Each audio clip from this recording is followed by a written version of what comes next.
नमस्कार दोस्तों, स्वागत है आप सभी का हमारे चैनल सुपर 7 पे। मेरा नाम है पुखराज वैष्णव और मैं लेके आया हूँ आप लोगों के लिए आज मानव उत्सर्जन तंत्र, ह्यूमन एक्सक्रीटरी सिस्टम। ठीक है दोस्तों, पढ़ते हैं आज इसको। ज्यादा लंबा नहीं है चैप्टर दोस्तों। उत्सर्जन तंत्र क्या होता है दोस्तों? उत्सर्जन तंत्र जब क्या होता है ना, हम जब पाचन करते हैं ना दोस्तों, तो पाचन के दौरान कुछ हानिकारक पदार्थ भी हमारे शरीर में निर्माण होता है। तो उन हानिकारक पदार्थों को शरीर से बाहर निकालना ही एक्सक्रीशन या उत्सर्जन है दोस्तों। ठीक है दोस्तों, कि जब पाचन की क्रिया संपादित होती है तथा जब भोजन के जटिल अणुओं को सरल अणुओं में तोड़ा जाता है, तो उसके पश्चात पाचन की क्रिया संपन्न होती है तथा पाचन की क्रिया के दौरान ऐसे पदार्थों का निर्माण होता है जो मानव शरीर पर बुरा प्रभाव डालते हैं। ठीक है दोस्तों, और इन्हें शरीर से बाहर करना ही उत्सर्जन है। मतलब कुल मिला के बात यह है कि दोस्तों, जब हानिकारक पदार्थों को मानव शरीर से बाहर निकालना वही उत्सर्जन है। कि हानिकारक पदार्थों को शरीर से बाहर निकालने की क्रिया को उत्सर्जन कहा जाता है दोस्तों।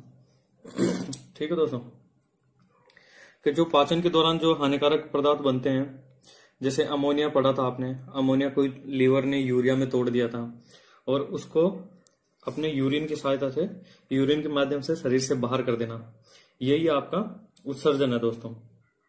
ठीक है दोस्तों, जैसे हम कार्बन डाइऑक्साइड सांस लेते हैं, तब सारी गैसें सांस के द्वारा अंदर जाती है फेफड़ों में, और वहां पे एल्वेलाई में ऑक्सीजन और आपका कार्बन डाइऑक्साइड का एक्सचेंज होता है ब्लड में। ठीक है दोस्तों, तो इस कार्बन डाइऑक्साइड को, नाइट्रोजन को, इनको सारों को शरीर से बाहर करना वापस, ये भी उत्सर्जन है दोस्तों। पसीना निकलना आपका, वो भी एक तरह का उत्सर्जन है दोस्तों। तो ये सारे उत्सर्जन के टाइप्स है दोस्तों।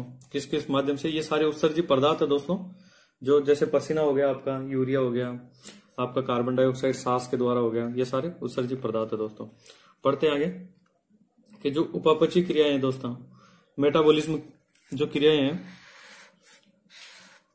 उनके फलस्वरूप बने हुए हानिकारक तथा वर्ज्य पदार्थों को शरीर से बाहर निकालने की क्रिया को उत्सर्जन कहा जाता है। तथा इस क्रिया के दौरान निकलने वाले जो पदार्थ होते हैं दोस्तों, उन्हें उत्सर्जित पदार्थ बोलते हैं। जो निकलने वाले पदार्थ है उनको क्या बोलते हैं दोस्तों? उत्सर्जित पदार्थ है। जैसे आपका यूरिन हो गया दोस्तों, कार्बन डाइऑक्साइड हो गया जो सांस में निकलता है, पसीना हो गया, ये क्या है ना, उत्सर्जित पदार्थ है दोस्तों। और इस क्रिया में क्या है ना, बहुत सारे शरीर के अंग भाग लेते हैं, इसलिए इसको एक्सक्रीशन सिस्टम बोलते हैं दोस्तों। ठीक है दोस्तों, सब में एक चीज तो ये तो चीज सीख ही गए होंगे आपका, शरीर के अंग भाग लेते हैं तभी तंत्र का निर्माण होता है दोस्तों। ठीक है, एक्सक्रीशन सिस्टम, शरीर के बहुत सारे अंग भाग लेते हैं, इसलिए इसको उत्सर्जन तंत्र बोलते हैं दोस्तों। एक्सक्रीटरी सिस्टम आपके दो तरह के होते हैं दोस्तों। दो प्रकार के उत्सर्जित पदार्थ निकलते हैं, सॉरी तंत्र नहीं होते हैं, जो उत्सर्जित पदार्थ होते हैं ना दोस्तों, शरीर से जो निकलते हैं बाहर, वो दो प्रकार के हैं। एक कार्बनिक पदार्थ है और दूसरे नाइट्रोजनी पदार्थ है दोस्तों। कार्बनिक पदार्थ में आपका CO2 निकलता है, और नाइट्रोजनी जो पदार्थ है दोस्तों, उसमें अमोनिया, यूरिया ये हो गए दोस्तों। तो ये आपके उत्सर्जी पदार्थ हो गए। अब कौन कौन से उत्सर्जी अंग है दोस्तों जो मानव शरीर के हैं और अलग अलग चीजों का उत्सर्जन करते हैं दोस्तों? जैसे किडनी हो गया आपका, पहला उत्सर्जन अंग हो गया किडनी। एक हो गया आपका त्वचा दोस्तों, पढ़ेंगे इनके बारे में एक साथ। अभी मैं आपको बता देता हूं कौन कौन से हैं। स्किन हो गया, और सबसे बड़ा अंग है ना पूरे शरीर का दोस्तों, तो वो स्किन ही है सबसे बड़ा अंग। उसके अलावा हो गया आपके फेफड़े दोस्तों, लंग्स, ये भी एक उत्सर्जी अंग है दोस्तों। लीवर हो गया आपका, तो ये भी एक उत्सर्जी अंग है दोस्तों। उसके अलावा आंत हो गई दोस्तों, जो बड़ी आंत होगी, इंटेस्टाइन।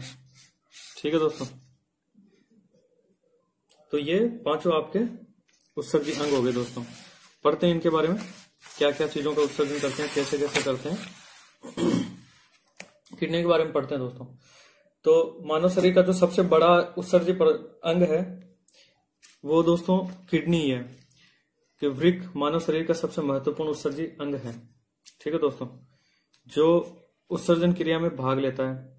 ये एक जोड़ी पाए जाते हैं दोस्तों, और आपकी कमर है ना दोस्तों, उसके पीछे पाए जाते हैं, पीछे के साइड में एक जोड़ी, जोड़ी मतलब हो गया 2। और जो आपकी कमर है, कशेरुकदंड वर्टिबल कॉलम, वर्टिबल कॉलम में पीछे के साइड में पाए जाते हैं दोस्तों। ठीक है दोस्तों, वर्टिबल कॉलम में पीछे की साइड में पाए जाते हैं।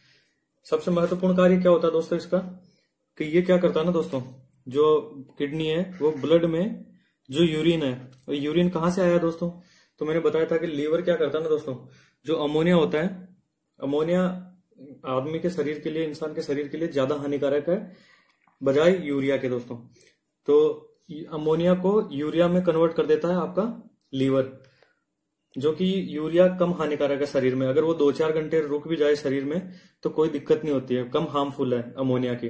जबकि अगर अमोनिया 2-4 घंटे अगर मानव शरीर में रहे तो दोस्तों बहुत सारा नुकसान पहुंचा सकते हैं, इसलिए उसको कन्वर्ट कर देते हैं लीवर अमोनिया को यूरिया में। ठीक है दोस्तों, और वो ब्लड के माध्यम से पूरे शरीर में भ्रमण करके कहाँ पे आ जाता है, जो आपका यूरिया है वो किडनी में आ जाता है दोस्तों। और किडनी के पास में आपको पता है नेफ्रॉन होती है दोस्तों, और नेफ्रॉन एक जालीनुमा संरचना है दोस्तों, छलनीनुमा संरचना। नेफ्रॉन छलनीनुमा संरचना है, जिसमें क्या होता है ना दोस्तों, नेफ्रॉन यूरिया को छान देता है या यूरिया को अवशोषित कर लेता है, साइड में कर देता है, और जो आपका ब्लड है उसको प्योर कर देता है। ठीक है दोस्तों, और वापस अपने सिस्टम में वापस चले जाता है ब्लड। पढ़ेंगे आगे क्या क्या इसमें पार्ट्स होते हैं किडनी में, किडनी ही पढ़नी है दोस्तों क्योंकि महत्वपूर्ण अंग है, तो हम मोस्टली इसी पे फोकस करेंगे। किडनी पढ़ेंगे पूरा, उसमें नेफ्रॉन वगैरह सारा, बोमन संपुट क्या होता है आपका, ग्लोमेरुलस कैप्सूल क्या होता है, हेनले का लूप क्या होता है, सारी इसकी जितने भी पार्ट है वो सारे इसमें पढ़ेंगे दोस्तों आगे जाके। तो एक क्वेश्चन जैसे कि फेफड़ों की क्रियात्मक इकाई, जो कार्य करने वाली इकाई है दोस्तों, उसी को क्रियात्मक इकाई बोलते हैं। कार्य करने वाली इकाई वो एल्वोलाई है दोस्तों। इसी तरीके से किडनी की संरचनात्मक एवं क्रियात्मक इकाई, इसमें दो चीजें हैं दोस्तों, किडनी की ये संरचनात्मक भी है प्लस क्रियात्मक भी है, वो नेफ्रॉन है दोस्तों। और उसमें केवल क्रियात्मक है दोस्तों जो एल्वोलाई थी, जो फेफड़ों में एल्वोलाई पाई जाती है, क्योंकि वो क्रिया करती है दोस्तों, जबकि उसकी संरचना देने का, उसका आकार देने का कार्य नहीं करती है एल्वोलाई। जबकि यहाँ पे नेफ्रॉन किडनी को संरचना भी प्रदान कर रहा है दोस्तों, प्लस क्रिया भी कर रहा है। भाई यूरिया आपके ब्लड को साफ कर रहा है, यूरिया को उससे हटा रहा है, उसको फिल्टर कर रहा है। तो ये आपका एक तरह से संरचनात्मक और क्रियात्मक दोनों इकाई होगी दोस्तों। नेफ्रॉन में 2 तरह की क्रियाएं होती है दोस्तों, पढ़ेंगे आगे। यहाँ पे थोड़ा सा लिखा हुआ है तो बता देता हूं, थोड़ा ब्रीफ नॉलेज हो जाएगा आपको कि नेफ्रॉन में पुनरावशोषण, ठीक है दोस्तों, रीऑब्जर्वेशन की क्रिया तथा अति सूक्ष्म निस्पंदन होता है, और दोनों क्रियाओं के माध्यम से यूरिया का अवशोषण हो जाता है दोस्तों। और यूरिया क्या होता है ना, आपके मूत्र वाहिनियों की सहायता से आपके शरीर से बाहर कर दिया जाता है दोस्तों। ठीक है दोस्तों, ये हो गया आपका किडनी का। और किडनी में जाता सारा पूरा ब्लड है, तो उसमें यूरिया वाले ब्लड में जल भी होता है, विभिन्न हार्मोन्स भी होते हैं, विटामिन भी होते हैं। इन सबको इस तरह से फिल्टर करता है ना दोस्तों कि इन सारों की मात्रा ब्लड में बनी रहती है, केवल फिल्टर होता है यूरिया ओनली। ठीक है, बाकी सारे भी अवशोषित होते हैं काफी जगह से, वो भी पढ़ेंगे कहाँ कहाँ से कौन कौन सी चीजें अवशोषित हो रही है। किडनी का पूरा ब्रीफ ये जब पढ़ेंगे एक्सप्लेन करके इसको, तब इसको पढ़ेंगे दोस्तों। एडीएच हार्मोन पढ़ा था आपने दोस्तों, जो पश्च पिंड से, जो आपके पिट्यूटरी ग्लैंड है उसके पश्च पिंड से हार्मोन स्रावित होता है, एडीएच, एंटी डाईयूरेटिक हार्मोन। तो ये हार्मोन क्या करता है ना दोस्तों, इसको वेसोप्रेसिन भी बोलते हैं दोस्तों, वेसोप्रेसिन हार्मोन। ये नेफ्रॉन नलिका से जल के अवशोषण का कार्य करते हैं दोस्तों, पढ़ा था ये चीज हमने पिछले चैप्टर में पढ़ी हुई है दोस्तों, एक बार देखना उसको। जो पिट्यूटरी ग्लैंड्स है उसमें है दोस्तों ये चीज कैसे अवशोषित करती है। रक्त में उपस्थित यूरिया को ये शरीर से बाहर निकालने में मदद करता है दोस्तों। ठीक है, आगे है त्वचा। तो त्वचा में जैसे कि मैंने बताया था दोस्तों आपको कि त्वचा में 2 ग्रंथियां पाई जाती है दोस्तों। तो ये ग्रंथियां कौन कौन सी है दोस्तों, ऑयल ग्लैंड्स हो गई आपकी एक, तो जो तेल वाली, और स्वीट ग्लैंड्स होगी दोस्तों। तो ये क्या करते हैं ना दोस्तों, ये दोनों ग्रंथियां पाई जाती है जो क्या करती है विभिन्न प्रकार के, जैसे ऑयल ग्रंथि दोस्तों।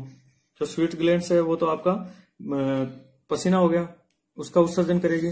बाकी जो ऑयल ग्रंथि है ना दोस्तों, कभी कभार देखा होगा ना आपने, अपनी जो स्किन होती है वो ऑयली हो जाती है दोस्तों। तो होता क्या है ना, विभिन्न प्रकार के जो हाइड्रोकार्बन्स है दोस्तों और जो मोम टाइप में, ये दोनों स्रावित करती है ऑयल ग्रंथियां। ठीक है दोस्तों, तो ये आपका एक तरह का उत्सर्जन करती है ऑयल ग्रंथियां। स्वीट ग्लैंड्स है जो श्वेत ग्रंथियां हैं, उनसे पसीने का श्रावण होता है दोस्तों। और पसीने को डाइल्यूट यूरिन भी बोलते हैं। मतलब डाइल्यूट यूरिन है दोस्तों, ये भी एक तरह का यूरिन ही है दोस्तों, क्योंकि इसमें सारे कंटेंट जितने भी होते हैं वो सारे इसमें पाए जाते हैं दोस्तों। स्वेद या पसीने में वे सारे अवयव या कंपोनेंट होते हैं जो मूत्र में होते हैं दोस्तों, इसलिए इसको डाइल्यूट यूरिन या तनुमूत्र बोलते हैं दोस्तों। इसको तनुमूत्र भी बोलते हैं इसको। ठीक है दोस्तों, डाइल्यूट यूरिन भी बोलते हैं इसको।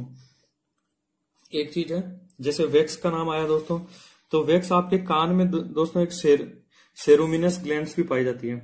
एक सेरुमिनस ग्रंथि पाई जाती है। जब हम पार्ट्स, शरीर के जो मुख्य अंग है दोस्तों, वो पढ़ेंगे तब उसमें आएगा ये कान की जो संरचना है दोस्तों, उस कान की संरचना में हम पढ़ेंगे सेरुमिनस ग्लैंड्स। तो ये सेरुमिनस ग्लैंड्स क्या करती है ना दोस्तों, एक ब्राउन कलर का वैक्स मोम टाइप में चिपचिपा पदार्थ सिक्रेशन करती है। तो वो जिससे क्या है ना, कान में जाने वाली जो धूल मिट्टी है दोस्तों, वो उसमें चिपक जाती है दोस्तों। कोई बैक्टीरिया वगैरह जो भी जा रहा है तो आपके कान में जाके पर्दे को हानि ना पहुंचाए, इसलिए आपके उसमें ये सिक्रेशन होती है मोम का, और उसमें चिपक जाती है आपकी जो भी धूल वगैरह कण जो गए हैं। तो ये ध्यान रखना, सेरुमिनस ग्लैंड है दोस्तों इसका नाम। पसीने के श्रावण से एक तरह का हेमियोस्टेसिस दोस्तों समस्थापन करके होता है, कि उससे क्या है ना, अपना शरीर का संतुलन बना रहता है। जो पसीने का उत्सर्जन करते हैं ना दोस्तों, हम अपनी बॉडी उत्सर्जन करती है, त्वचा जो उत्सर्जित करती है दोस्तों। अब से बॉडी नहीं बोल के त्वचा उत्सर्जित करती है दोस्तों पसीने को। तो पसीने का उत्सर्जन होमियोस्टेसिस क्रिया है दोस्तों, इसके अंतर्गत आता है पसीने का जो उत्सर्जन है। होता क्या है ये देखते हैं दोस्तों, कि मानव शरीर को ये वह क्रिया दोस्तों, होमियोस्टेसिस एक वह क्रिया जिससे क्या है ना, अपने अंदर की जो बॉडी का टेम्परेचर है ना दोस्तों, उसको मेंटेन करके रखता है अपना शरीर। ठीक है दोस्तों, मानव शरीर को अपने अंतः वातावरण को संतुलित करके रखता है। अब आपके दिमाग में आ रहा होगा कैसे संतुलित करके रखता है। तो दोस्तों देखिए कि पसीने का जब उत्सर्जन होता है दोस्तों, तो होता क्या है ना, बाहर का टेम्परेचर ज्यादा है तभी पसीना आता है मानव को, मनुष्य को। तो होता क्या है, ऐसे में क्या होता है दोस्तों, एक चीज ध्यान रखनी है उसमें, कि जो बीच में एक चीज है, जैसे अवस्था परिवर्तन के लिए उष्मा की जरूरत होती है, और वो उस उष्मा को बोलते हैं गुप्त उष्मा। जैसे आपका पानी है दोस्तों, वो पानी से, द्रव से जब वाष्प बनता है तो उसको गुप्त उष्मा की जरूरत पड़ती है दोस्तों। सेम ऐसे ही आपके शरीर से जो श्वेत ग्रंथियां हैं, वो पसीने को शरीर से बाहर निकालती है दोस्तों, क्योंकि बाहर का टेम्परेचर ज्यादा है, अंदर का टेम्परेचर, बाहर के मौसम में क्या है ना, गर्मी है ना, टेम्परेचर बाहरी टेम्परेचर अधिक हो जाता है, तो शरीर से पसीने का श्रावण होता है दोस्तों। तो वो पसीना क्या करता है ना दोस्तों, बाहर का टेम्परेचर ज्यादा है तो पसीना आपकी बॉडी पे, स्किन के ऊपर आ जाएगा, बॉडी पे नहीं बोलेंगे, स्किन के ऊपर आ जाएगा, और बाहर का टेम्परेचर ज्यादा होने के कारण वो तुरंत ही सोख लिया जाएगा और वाष्प में परिवर्तित हो जाएगा। तो ये वाष्प में परिवर्तित होने की क्रिया में दोस्तों क्या होता है ना, कि जो बूंदे हैं जल की, वो आपके शरीर से अंदर से उष्मा को ले लेगी, जितनी आवश्यक उष्मा है उसको ले लेगी, क्योंकि अवस्था परिवर्तित हो रही है दोस्तों। यहाँ पे पसीना है आपका जो द्रव है, अब वो गैस में कन्वर्ट हो जा रहा है, तो इसलिए एक तरह से एक अवस्था परिवर्तित हो रही है उसकी। तो इस कारण वो शरीर से गुप्त उष्मा, जो भी उष्मा है, शरीर का जो टेम्परेचर है उसको खींच लेगा दोस्तों। तो जैसे में आपका शरीर अंदर से मेंटेन हो जाएगा, उसका टेम्परेचर डाउन हो जाएगा, आपको रिलैक्स फील होगा दोस्तों। जब पसीना आता है और जब वो सूखता है, जितना जल्दी सूखता है उतना ही जल्दी रिलैक्स मिलता है आदमी को। देखते हैं, एक बार पढ़ लेते हैं इसको कि पसीने का श्रावण कब होता है। कि जब गर्मी का मौसम होता है तो बाहरी टेम्परेचर अधिक हो जाता है दोस्तों, तो उस दौरान हमारा शरीर पसीने का श्रावण करता है, जिससे मानव के शरीर का अंतः वातावरण ठंडा या संतुलित हो जाता है। अब कैसे होता है ये कि जब पसीना हमारी त्वचा पर जल की बूंदों के रूप में आता है दोस्तों, तो बाहरी वातावरण गर्म रहता है और वो जल की बूंदें गैस में परिवर्तित हो जाती है। इस प्रकार द्रव से गैस में बदलने के लिए उष्मा की आवश्यकता होती है, वही गुप्त उष्मा की आवश्यकता होती है दोस्तों, जो कि शरीर से या शरीर के आंतरिक हिस्सों से वो उष्मा ले ली जाती है दोस्तों। उष्मा की बात हो रही है, वो उष्मा आपके शरीर से ले ली जाती है। हो गया शरीर ठंडा, तो शरीर से जब उष्मा निकलती है तो शरीर का टेम्परेचर डाउन होता है दोस्तों, तथा जितना जल्दी वाष्पोत्सर्जित होगा पसीना उतना ही जल्दी सूखेगा और आपको उतना ही आराम मिलेगा दोस्तों। ठीक है दोस्तों, ये स्किन से रिलेटेड टर्म थी दोस्तों, इसलिए पढ़ा दिया बीच में। होम्योस्टेसिस क्रिया थी। ठीक है दोस्तों, यही होम्योस्टेसिस क्रिया है। पढ़ते हैं आगे। फेफड़े हमने अभी पढ़ा है, किडनी और स्किन त्वचा। अब पढ़ते हैं लंग्स। लंग्स से CO2 का उत्सर्जन होता है दोस्तों। ठीक है, सीधा सीधा ध्यान रखना है, CO2 का उत्सर्जन होता है। इसके साथ साथ कुछ मात्रा में सल्फर का भी उत्सर्जन होता है दोस्तों।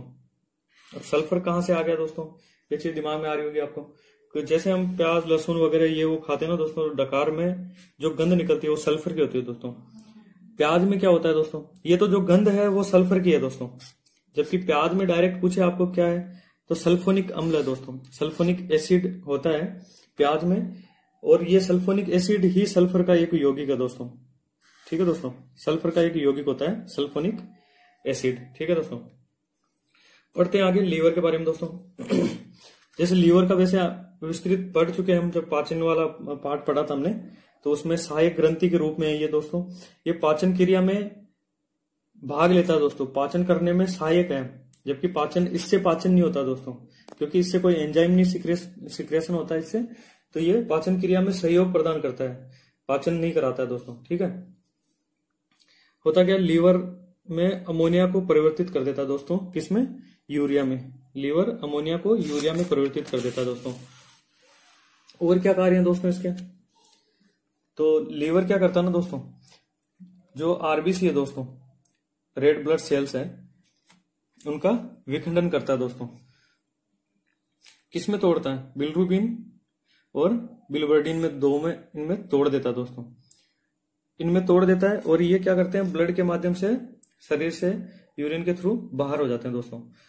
अगर ये लीवर इन्फेक्टेड है दोस्तों, संक्रमित हो रखा है लीवर, तो होता क्या ना दोस्तों, ये बिलिरुबिन जो एक पीला वर्णक है दोस्तों, ये पूरे शरीर में आपके रक्त के माध्यम से पूरे शरीर में फैल जाता है दोस्तों। ठीक है दोस्तों, और इससे क्या ना शरीर का रंग पीला हो जाता है, तो इसको पीलिया नामक रोग हो जाता है दोस्तों। अब ऐसे में डॉक्टर आपको मना कर देता दोस्तों, चिकनाई मत खाओ, लीवर कमजोर है, चिकनाई मत खाओ, मतलब दूध के लिए, इनके लिए मना कर देता दोस्तों। क्यों मना कर देता डॉक्टर, क्योंकि आपको पता है जैसे कि लीवर का कार्य है पित्तरस बनाता है, वो बाइल जूस, जो किसमें इकट्ठा होता है दोस्तों, पढ़ाया हुआ है ये गाल ब्लैडर में, गाल ब्लैडर में इकट्ठा होता है दोस्तों, जिसको पित्ताशय बोलते हैं। जो बताई थी मैंने, लीवर के पास में छोटी सी ग्रीन कलर की थैली थी दोस्तों, उस वीडियो में देखना, वीडियो आपको पता लगेगा, उसमें ग्रीन कलर की थैली थी दोस्तों लीवर के पास में, जिसमें आपका पित्तरस आके जमा होता है दोस्तों। तो ये क्या करता है ना दोस्तों, एक नलिका के माध्यम से ग्रसनी, जो डियोडेनम बोला था हमने, तो डियोडेनम में आके जो आपका भोजन है, जिसको काइम बोलते हैं दोस्तों, जो अम्लीय होता है, उसको क्षारीय बनाता है, पहली बात तो। और दूसरी बात दोस्तों, उसमें जितनी भी फैट होती है, उसको फैट को जल में घुलनशील बना देता है। कौन, ये आपका पित्तरस, बाइल जूस। ठीक है दोस्तों, तो अगर लीवर आपका इन्फेक्टेड है दोस्तों, तो ये पित्तरस का निर्माण नहीं होगा या कम होगा। ठीक है दोस्तों, इसलिए फिर जैसे वसा है, तो उसको पायसीकरण कौन करेगा, क्योंकि इन्फेक्टेड है लीवर, तो वो घुलनशील हो नहीं पाएगी दोस्तों जल में। तो इसलिए डॉक्टर मना करता है आपको उस टाइम में कि चिकनाई मत खाओ, क्योंकि चिकनाई को जो पानी में घुलनशील बनाने के लिए कोई भी चीज शरीर में अवेलेबल नहीं है, और आपका इसका पाचन नहीं हो पाएगा, वसा का, फैट का पाचन नहीं हो पाएगा। ठीक है दोस्तों, इसलिए डॉक्टर मना कर देता है कि चिकनाई मत खाओ। ठीक है, पढ़ते हैं दोस्तों एक बार इसको, कि रक्त में उपस्थित आरबीसी का विखंडन करके बिलिरुबिन और बिलिवर्डिन में तोड़ता है कौन, लीवर आपका। जब लीवर इन्हें अलग नहीं कर पाता है, तो बिलिरुबिन रक्त में के माध्यम से पूरे शरीर में फैल जाता है। बिकॉज बिलिरुबिन एक पीला रंग का वर्णक है, इसलिए मानव शरीर पीले रंग का हो जाता है और पीले नामक रोग हो जाता है। ठीक है दोस्तों, डॉक्टर इस समय चिकनाई युक्त तथा वसा युक्त भोजन खाने हेतु मना करता है, क्योंकि लीवर जो पित्तरस बनाता है दोस्तों, वो वसा को जल में घुलनशील बनाता है।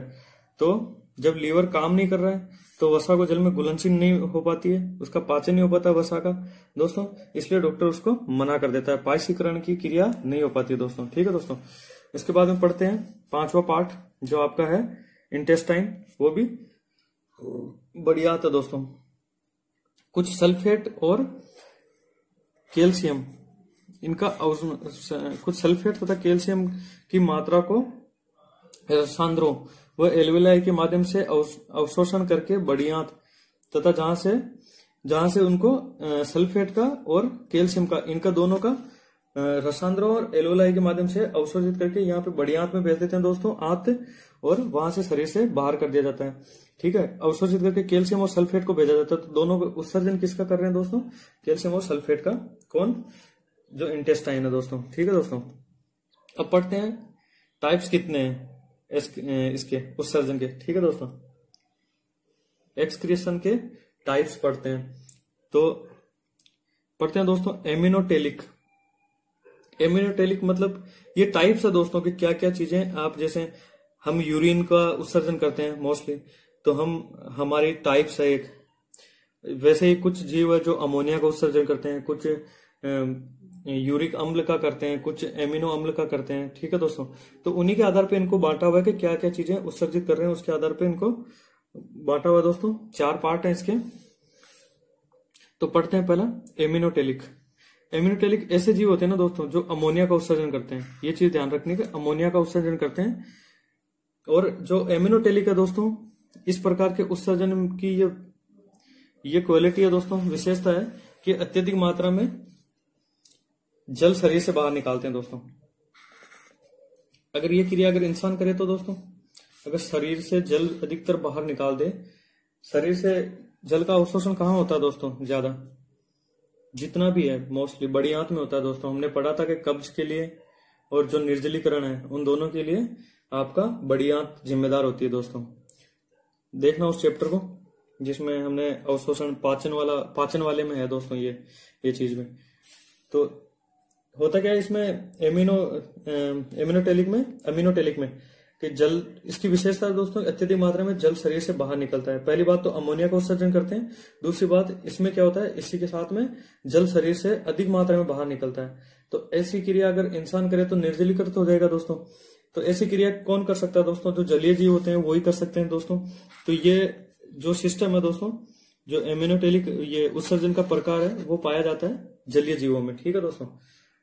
दूसरा जो उत्सर्जन का प्रकार है दोस्तों वो है एमिनोटेलिक। ये क्या करते हैं ये दोस्तों, ये जो जीव है वो अमीनो अम्ल का उत्सर्जन करते हैं दोस्तों। इसमें क्या है, उसके जो अमीनोटेलिक है दोस्तों, उसके कंपेयर ये जल का कम उत्सर्जन करते हैं, कम ह्रास होता है दोस्तों। लेकिन होता है तब भी उसके मुकाबले कम होता है, लेकिन तब भी है ज्यादा मात्रा में उत्सर्जन हो रहा है दोस्तों। ठीक है, तो ऐसा जीव कौन से हो गए दोस्तों? तो घोंगा, ये भी एक जलीय जीव हो गया दोस्तों। तो घोंगा ये हो गया आपको एमिनो अम्ल का उत्सर्जन करने वाला, तो एमिनोटेलिक हो गया घोंगा। वैसे ही सारे जलीय जीव अमीनोटेलिक हो गए दोस्तों। ये एमिनोटेलिक है, वो अमीनोटेलिक है दोस्तों। ठीक है, आगे यूरियोटेलिक। यूरियोटेलिक में हो गया दोस्तों कि जो यूरिया का उत्सर्जन करते हैं, जैसे हम हो गए, हम यूरिया का उत्सर्जन करते हैं, तो हम किस में आएंगे दोस्तों? यूरियोटेलिक में। ठीक है दोस्तों, मानव भी यूरियोटेलिक जीव है। हमारे शरीर में अमोनिया का निर्माण होता है, लेकिन लीवर में बदलता है, किडनी इसे ब्लड से अलग करके शरीर से बाहर उत्सर्जन कर देता है। इसमें जल की मात्रा का उत्सर्जन नियंत्रण अवस्था में या संतुलित अवस्था में ही होता है। ठीक है दोस्तों, संतुलित अवस्था में रहता है तो जल का शरीर में जल की मात्रा संतुलित अवस्था में बनी रहती है दोस्तों। इसमें जो जल का उत्सर्जन है वो नियंत्रित मात्रा में ही होता है दोस्तों। ठीक है दोस्तों, उसके बाद में पढ़ते हैं यूरिकोटेलिक। यूरिकोटेलिक में क्या होता है दोस्तों? यूरिक अम्ल का उत्सर्जन करते हैं ये जीव। ये जितने भी जीव हैं ये यूरिक अम्ल का उत्सर्जन करते हैं। जैसे कि आपने देखा होगा दोस्तों, जो पक्षी है जितने भी, वो क्या करते हैं ना, बहुत कम मात्रा में पानी का ह्रास होता है, वो रवेदार रूप में उत्सर्जित करते हैं दोस्तों। उनका जो टॉयलेट वगैरह है वो रवेदार में या बहुत गाढ़ा यूरिकोटेलिक है दोस्तों। ठीक है दोस्तों, एक नॉलेज के लिए चीज का मकड़ियों में एक ठोस पदार्थ उत्सर्जित होता है दोस्तों, वो ग्वानिन है। डायरेक्ट पूछा जा सकता है कि मकड़ियों में जो उत्सर्जित पदार्थ है वो क्या है दोस्तों, तो ग्वानिन है दोस्तों। ठीक है दोस्तों,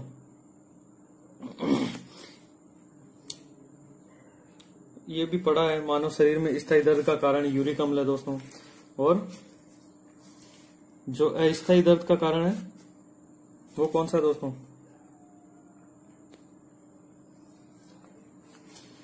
आगे पढ़ते हैं किडनी।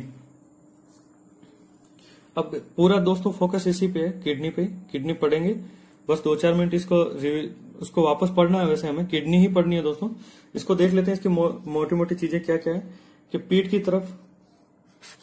तरफ होती है दोस्तों, संख्या में 2 होती है ये। कशेरुकदंड के नीचे एक जोड़ी मतलब 2 हो गए दोस्तों।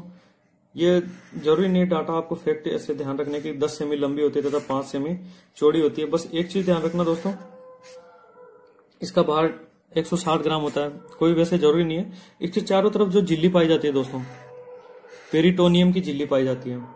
वैसे मैंने बताया था दोस्तों कि मस्तिष्क के चारों तरफ मेनिंजिस पाई जाती है। जो आपकी स्पाइनल कॉर्ड है दोस्तों, उसके भी चारों तरफ मेनिंजिस पाई जाती है। जो आपका फेफड़े है उसमें प्लूरा नामक झिल्ली पाई जाती है दोस्तों। हार्ट के चारों तरफ पेरिकार्डियम की झिल्ली पाई जाती है। ये सारी दोस्तों पूछा जा सकता है कभी, तो इसके चारों तरफ जो झिल्ली पाई जा रही है दोस्तों, वो पेरिटोनियम है दोस्तों। ठीक है दोस्तों, ये सेब के आकार की होती है दोस्तों। ठीक है, 10 लाख नेफ्रॉन होते हैं दोस्तों, जबकि एल्वोलाई की मात्रा थी 300 बिलियन दोस्तों। ये 10 लाख मतलब 1 बिलियन हो गए दोस्तों, नेफ्रॉन हो गए। ठीक है, नेफ्रॉन इसकी क्रियात्मक और संरचनात्मक इकाई है किडनी की। ठीक है दोस्तों, बढ़ते हैं आगे। वृक्क का सबसे महत्वपूर्ण कार्य रक्त में उपस्थित यूरिया का अवशोषित करके मूत्रवाहिनियों के माध्यम से शरीर से बाहर कर देना है दोस्तों। ये सबसे मेन कार्य है इसका, कि रक्त में उपस्थित यूरिया को अवशोषित करके मूत्रवाहिनियों के माध्यम से शरीर से बाहर कर देना। यही मेन है दोस्तों इसका। एक नोट में मस्तिष्क के चारों ओर जो झिल्ली पाई जाती है उसको मेनिंजिस है, वो फेफड़ों के चारों ओर ये बताई दिया दोस्तों, प्लूरा, मेनिंजिस, हृदय के चारों ओर पेरिकार्डियम, उपास्थियों के चारों तरफ ये दोस्तों ये नहीं देखी हमने, तो उपास्थियों के चारों तरफ हो गए पेरिकोन्ड्रियम। ठीक है दोस्तों, राइट किडनी लेफ्ट किडनी से थोड़ी नीचे पाई जाती है दोस्तों। ये देखिए दोस्तों, जैसे ये आपकी लेफ्ट किडनी हो गई दोस्तों, तो ये राइट किडनी हो गई, ये थोड़ी सी नीचे पाई जाती है। क्यों पाई जाती है तो आप खुद ही सोचो दोस्तों, क्योंकि उस तरफ होता है लीवर आपका। वैसे ही एक चीज और कि जो आपका दोस्तों लेफ्ट फेफड़ा है वो आकार में छोटा होता है राइट वाले फेफड़े से, क्योंकि उस तरफ आपका हार्ट होता है दोस्तों। ठीक है दोस्तों, इसी तरह से जो राइट वाला है जो किडनी है वो थोड़ी सी नीचे पाई जाती है, क्योंकि लीवर होता है उस तरफ। ठीक है दोस्तों, सारा कुछ फिट किया हुआ है दोस्तों इसी बॉडी में, सब कुछ घुसा के। जब भोज्य पदार्थों का पाचन होता है तो कुछ उत्सर्जित पदार्थों का निर्माण होता है जो कि रक्त में आ जाते हैं। इस रक्त में मुख्यतः यूरिया, जो कि टूटा हुआ अमोनिया का ही होता है। जब रक्त वृक्क या किडनी में जाता है तो जो रक्त पुनः वृक्क से बाहर आता है तो उसमें यूरिया अमोनिया या अवांछित पदार्थ नहीं पाए जाते हैं दोस्तों, मतलब छन के बाहर आता है। जो आपका दोस्तों एक चीज और कि जो ब्लड आपका किडनी में जाता है दोस्तों, वो ऑक्सीजन युक्त वो जाता है, और जब वापस आता है तब ऑक्सीजन भी नहीं रहता उसमें, लेकिन उसमें वो प्योर भी रहता है। वैसे तो बोला जाता है वैसे कि जो पहले जो ब्लड जाता है दोस्तों उसमें ऑक्सीजन होता है, लेकिन उसमें आपके जो अवांछित पदार्थ है जैसे यूरिया हो गया या अवांछित पदार्थ जो भी है उसमें, वो सारे भी उसके साथ में जाते हैं दोस्तों। लेकिन वो शुद्ध भी है एक तरह से, क्योंकि उसके अंदर ऑक्सीजन है दोस्तों, और अशुद्ध भी है वो दोस्तों। अशुद्ध इस हिसाब से है कि उसमें यूरिया अमोनिया ये पाए जा रहे हैं। लेकिन जब वो बाहर आता है वापस दोस्तों, जब बाहर आ रहा है तो उसमें ऑक्सीजन नहीं है, क्योंकि ऑक्सीजन आपकी किडनी ने अपने काम के लिए ले लिया दोस्तों। उसको भी एनर्जी चाहिए ना, उसकी भी कोशिका है तो उसको एनर्जी चाहिए, तो ऑक्सीजन वहां पे काम में आ गया दोस्तों, तो ब्लड हो गया आपका अशुद्ध। लेकिन तब भी शुद्ध है दोस्तों ब्लड, क्योंकि उसमें यूरिया, अमोनिया, अवांछित पदार्थ जो भी थे वो अवशोषित कर लिए गए हैं किडनी के द्वारा। तो ये हो गया आपके दोस्तों कि पहले जा रहा है तब आपका हो गया ब्लड प्योर है, लेकिन तब भी अनप्योर है, और जब आ रहा है तब प्योर है, लेकिन तब भी अनप्योर है। पढ़ेंगे आगे क्यों, क्या, कैसे वो होता है दोस्तों। तो इन सब पदार्थों का, नाइट्रोजन पदार्थों का ये अवशोषण कर लेती है किडनी। ठीक है दोस्तों। वृक्क में नेफ्रॉन पाई जाती है, जो कि इसकी संरचनात्मक तथा क्रियात्मक इकाई है। वृक्क में 2 ट्यूब या नलिकाएं निकलती है दोस्तों, जिसको यूरेटर कहते हैं। और ये यूरेटर ब्लेडर से जुड़े दोस्तों, जिसमें आपका ये यूरेटर ब्लेडर है दोस्तों, जो सिकुड़ सकता है, फैल सकता है, और जो उसमें ब्लेडर नेक रहती है दोस्तों। ठीक है दोस्तों। तंत्रिका तंत्र की संरचनात्मक तथा क्रियात्मक इकाई न्यूरॉन है दोस्तों। ठीक है, ये तंत्रिका तंत्र की संरचनात्मक तथा क्रियात्मक इकाई है दोस्तों। उसी तरह से फेफड़ों की क्रियात्मक इकाई है दोस्तों, संरचनात्मक नहीं है, तो गलत लिखा है, केवल क्रियात्मक इकाई है, एल्वोलाई है। और वृक्क की क्रियात्मक और संरचनात्मक नेफ्रॉन रहता है दोस्तों। ठीक है दोस्तों। और किडनी को रीनल भी बोला जाता है दोस्तों। इसी कारण आपकी जो किडनी है दोस्तों, उसके ऊपर जो एड्रिनलिन ग्रंथि पाई जाती है दोस्तों, उसको सुपर रीनल ग्लैंड्स करके ऐसा कुछ करके था, सुपर रीनल ग्लैंड्स, हाँ यही था, सुपर रीनल ग्लैंड्स भी बोलते हैं दोस्तों। ठीक है दोस्तों। तो आई होप जितना अभी आज पढ़ा है उतना समझ में आया होगा दोस्तों। पढ़ेंगे कल पूरा इसको, कैसे इसमें ब्लड जाता है, क्या क्या बोलते हैं उस किडनी उनको। एक बार इसका चित्र देख लेते हैं दोस्तों, कैसे क्या है आपकी किडनी का। ये देखिए दोस्तों, ये होती है किडनी। किडनी में ये पढ़ेंगे कल क्या क्या है सारे। रीनल आर्टरी, इससे ब्लड आपका अंदर जाता है दोस्तों। ठीक है, रीनल आर्टरी से। और ये मेडुला पार्ट है दोस्तों। ठीक है, इसमें भी 2 ही पार्ट पाए जाते हैं। जैसे हमने एड्रिनल ग्रंथि पढ़ी थी दोस्तों, उसमें कॉर्टेक्स और मेडुला पार्ट थे, इसमें भी कॉर्टेक्स और मेडुला पार्ट है दोस्तों। ठीक है, तो ऊपर वाला आपका कॉर्टेक्स हो गया, अंदर वाला आपका मेडुला हो गया दोस्तों। ये जो बना हुआ ना टोपीनुमा, ये सारा पार्ट मेडुला का है दोस्तों, ये सारा। और इन्हीं में आपके नेफ्रॉन होते हैं दोस्तों, ये नेफ्रॉन होते हैं दोस्तों। ठीक है, इसमें नेफ्रॉन पाया जाता है दोस्तों। नेफ्रॉन आपके मेडुला का और कॉर्टेक्स दोनों का पार्ट। ठीक है दोस्तों। तो इसमें भी सारी चीजें जैसे ग्लोमेरुलस और बोमेन संपुट हो गया आपका, बोमेन कैप्सूल ये हो गया दोस्तों। ये जो नीचे वाली ये है, ये भी आपको नाम समझ में नहीं आ रहे होंगे, लेकिन कल जब बताऊंगा आपको इजीली समझ में आएंगे। ये हेनले लूप हो गया दोस्तों, इसको हेनले लूप बोलते हैं। इसको पढ़ेंगे आगे। देखिए और भी है चित्र मेरे पास। ये जो अपने यूरेटर वाला था दोस्तों, ये यूरेटर हो गया, ये यूरेटर ब्लेडर हो गया दोस्तों आपका। ठीक है, इसमें आपका यूरिन इकट्ठा होके आ जाएगा दोस्तों, और इसको शरीर से बाहर कर दिया जाएगा। ठीक है दोस्तों, ये हो गया आपका, ये जो बता रहा था मैं आपको, ये बोमेन संपुट हो गया आपका, बोमेन कैप्सूल, पीसीटी हो गया।